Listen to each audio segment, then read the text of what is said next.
The Christmas Snowman by Diane Sherman, illustrated by Sharon Kane. Sammy was a handsome new snowman. He had button eyes, a carrot nose, and a bowler hat.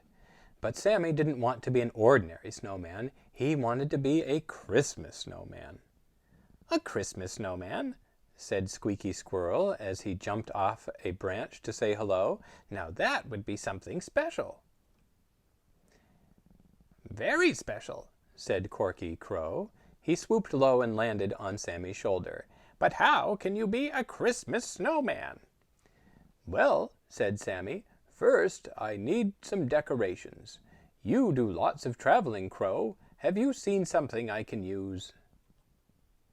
Corky Crow thought a minute, then took off for his favorite spot, the dump. On a pile of rubbish he saw a wreath that looked like new. Carrying it back in his beak, he dropped it over Sammy's head. "Thank you," said Sammy. "This looks fine around my neck. Now what about you, Squirrel? Do you have anything I can use?" Squeaky Squirrel thought for a minute, then scurried back to his hidey hole in the tree. From deep inside he pulled out a big red bow he'd found on the ground. "Here you are, Snowman," he said. He tucked the ribbon on Sammy's hat. Fanny Field Mouse heard the commotion and poked her nose out from under a log. "A new snowman? How do you do?" "He wants to be a Christmas snowman," said Squeaky. "Do you have any decorations we can use?" Fanny thought a minute. Then she disappeared in her hole. Soon she was back with her children behind her, pushing a huge gold ball. "It's a tree ornament," said Fanny. "The children found it last year." "Beautiful," said Sammy, as they fastened it on his chest. "Thank you, friends. Do I look like a Christmas snowman now?" "Oh, yes," shouted Squeaky Squirrel. "Seeing you makes me feel all happy and Christmassy inside." He clapped his paws together and started doing somersaults. The Field Mouse children began tumbling too. Sammy smiled as he watched. He liked making everyone happy. "I feel like dancing," Fanny said. She glided around the others. "There's just one thing. Christmas is for everyone. The animals can see you here, but not many people will." Sammy thought about it. Then he had an idea. "Come here, Corky Crow," he said.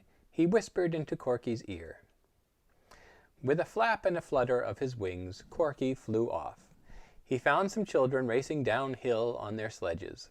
Swooping low, he grabbed a mitten someone left on the ground.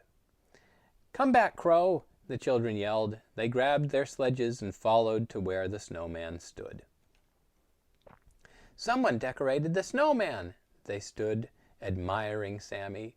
"Doesn't he make you feel good?" said the children. "A real Christmas snowman."